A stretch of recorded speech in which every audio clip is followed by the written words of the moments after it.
Assalamualaikum warahmatullahi wabarakatuh. Hai guys, perkenalkan nama aku Nadila Saputri. Aku dari kelas L Prodi S1 Pariwisata.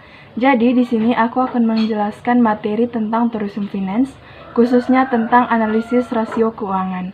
Kita langsung ke penjelasannya aja ya guys. Tujuan manajemen keuangan. Yang pertama, maksimalisasi profit yang perlu diperhatikan adalah: pertama, profit jangka pendek atau profit jangka panjang. Kedua, jumlah profit atau tingkat profit. Yang kedua, maksimalisasi kemakmuran pemegang saham melalui maksimalisasi nilai perusahaan. Artinya, semakin tinggi harga pasar saham, semakin tinggi kemakmuran pemegang saham, dan nilai perusahaan semakin meningkat. Analisis rasio keuangan. Analisis rasio keuangan merupakan dasar untuk menilai dan menganalisasi prestasi operasi perusahaan. Analisis rasio keuangan juga dapat digunakan sebagai kerangka kerja, perencanaan, dan pengendalian keuangan. Bahasan dalam analisis rasio keuangan. Yang pertama, faktor kritis dalam analisis rasio keuangan. Yang kedua, mempelajari bagaimana analisis rasio keuangan tersebut dipergunakan. Dan yang ketiga, membahas secara logis laporan sumber dan pengguna dana. Setiap orang akan mempergunakan rasio keuangan dengan cara yang berbeda. Yang pertama, bagi manajemen perusahaan, rasio keuangan dipergunakan untuk perencanaan dan mengevaluasi performance atau prestasi. Manajemen dikaitkan dengan prestasi rata-rata industri.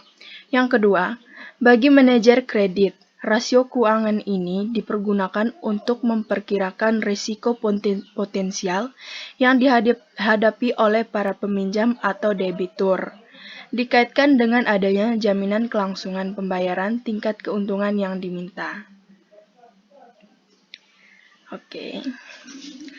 Analisis rasio keuangan biasanya dikelompokkan ke dalam 4 kelompok rasio. Yang pertama, rasio likuiditas. Yang kedua, leverage ratio atau solvabilitas. Yang ketiga, rasio aktivitas. Yang keempat, rasio profitabilitas. Rasio likuiditas mengukur kemampuan perusahaan untuk memenuhi kewajiban keuangan jangka pendek tepat pada waktunya. Current ratio adalah rasio antara aktiva lancar dibagi dengan utang lancar. Rasio ini merupakan alat ukur bagi likuiditas atau solvabilitas jangka pendek. Aktiva lancar meliputi kas, surat berharga, piutang, dan persediaan. Utang lancar meliputi utang pajak, utang bunga, utang wesel, utang gaji, dan utang jangka pendek lainnya. Quick ratio adalah rasio antara aktiva lancar dikurangi dengan persediaan dan utang lancar. Rasio ini mengukur solvabilitas jangka pendek, tetapi tidak memperhitungkan persediaan karena persediaan merupakan aktiva lancar yang kurang likuid.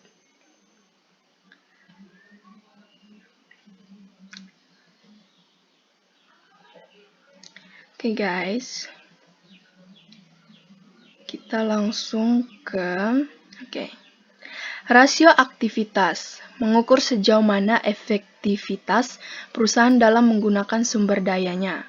Yang termasuk dalam rasio aktivitas adalah: yang pertama, perputaran persediaan. Yang kedua, rata-rata periode pengumpulan piutang. Yang ketiga, perputaran aktiva tetap. Yang keempat, perputaran total aktiva.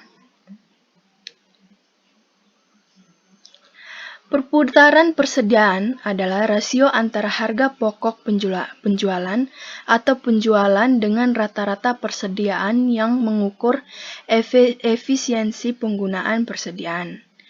Yang pertama, perputaran persediaan yang tinggi menunjukkan bahwa perusahaan tidak mempertahankan persediaan yang berlebihan.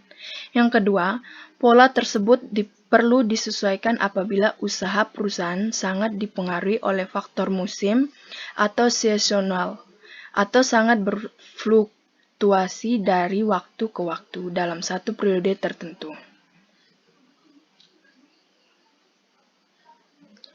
Rata-rata periode pengumpulan piutang. adalah rasio antara piutang dengan penjualan per hari. Rasio ini mengukur efisiensi dalam pengumpulan piutang perusahaan dengan membandingkan persyaratan penjualan yang telah ditentukan. Yang pertama, penjualan per hari sama dengan penjualan selama 1 tahun, dibagi dengan 360 hari. Yang kedua, rata-rata periode pengumpulan piutang sebaiknya dilengkapi dengan schedule pengumpulan untuk melihat berapa lama piutang tersebut belum dibayar.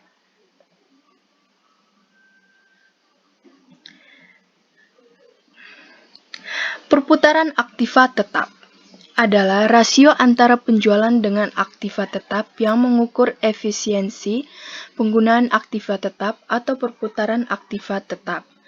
Rasio yang rendah menunjukkan adanya idle capacity penggunaan aktiva.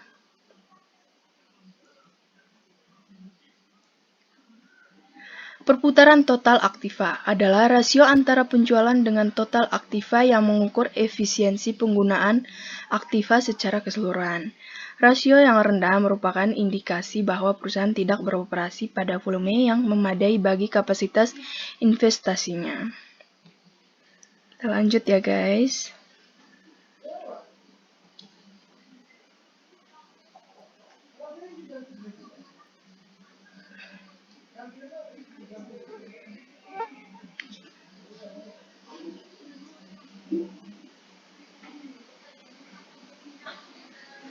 Oke guys, jadi kita langsung ke rumus saja ya guys. Rasio likuiditas, yaitu kuren rasio sama dengan aktiva lancar per utang lancar. Kuren rasio sama dengan aktiva lancar kurang persediaan per utang lancar. Cash rasio sama dengan kas tambah efek per utang lancar. Oke guys, kita langsung ke contoh soal ya guys ya. Kita lihat contoh soal rasio. Oke guys, jadi kita langsung contoh soal ya guys. Yang pertama, aset terdiri dari A. Kas sebesar 150 juta rupiah. B. Piutang sebesar 85 juta. Perlengkapan sebesar 65 juta. Persediaan sebesar 200 juta. Nilai kendaraan sebesar 100 juta. Dan nilai gedung sebesar 300 juta. Dalam menjalankan bisnis, perusahaan juga memiliki beberapa kewajiban, yaitu hutang dagang sebesar 120 juta, hutang gaji sebesar 70 juta, hutang pajak sebesar 50% dari hutang dagang, dan hutang bank sebesar 150 juta. Modal yang berasal dari perusahaan sebesar 300 juta, dan modal saham sebesar 150 juta, sedangkan laba yang ditahan senilai 50 juta. Jadi pertanyaannya ya adalah, hitunglah rasio lancar atau kuren rasio. Yang kedua, hitunglah rasio cepat atau quick rasio. Kita langsung jawab aja ya guys, yang bagian kuren rasio atau rasio lancar. Aktiva lancar sama dengan kas tambah piutang tambah persediaan tambah perlengkapan. Sama dengan 150 juta tambah 85 juta tambah 200 juta tambah 65 juta. Sama dengan 500 juta. Hutang lancar sama dengan hutang dagang tambah hutang pajak tambah hutang bank tambah hutang gaji. Sama dengan 120 juta tambah 60 juta tambah 150 juta tambah 70 juta. Dan hasilnya adalah 400 juta. Oke guys, kita gunakan rumus kuren rasio, yaitu aktiva lancar per hutang lancar sama dengan 500 juta per 400 juta. Dan hasilnya adalah 1,25. Jadi, kuren rasio menunjukkan kemampuan perusahaan untuk membayar utangnya yang harus segera dipenuhi. Dan kuren rasio merupakan ukuran yang paling umum kesanggupan perusahaan untuk membayar jangka pendek. Kita lanjut ya guys ke quick ratio. Quick rasionya sama kayak di atas ya awalnya. Aktiva lancar sama dengan kas tambah piutang tambah persediaan tambah perlengkapan sama dengan 150 juta tambah 85 juta tambah 200 juta tambah 65 juta. dan hasilnya adalah 500 juta.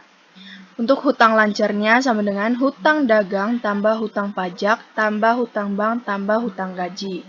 Sama dengan 120 juta tambah 60 juta tambah 150 juta tambah 70 juta. Dan hasilnya adalah 400 juta. Kita gunakan rumus quick ratio ya guys. Yaitu aktiva lancar kurang persediaan bagi utang lancar kali 100%. Dan sama dengan 500 juta kurang 200 juta bagi 400 juta kali 100%.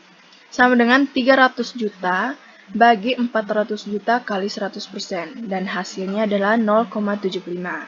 Artinya, kemampuan perusahaan memenuhi kewajiban lancar dengan aktiva perusahaan adalah setiap 1 rupiah hutang lancar dijamin dengan 0,75 rupiah. Aktiva lancar yang liquid atau dalam bentuk uang bukan persediaan barang. Jadi sekian informasi atau penjelasan tentang analisis rasio yang dapat saya sampaikan ya guys. Semoga bermanfaat untuk kalian semua. Mohon maaf jika ada kesalahan. Assalamualaikum warahmatullahi wabarakatuh.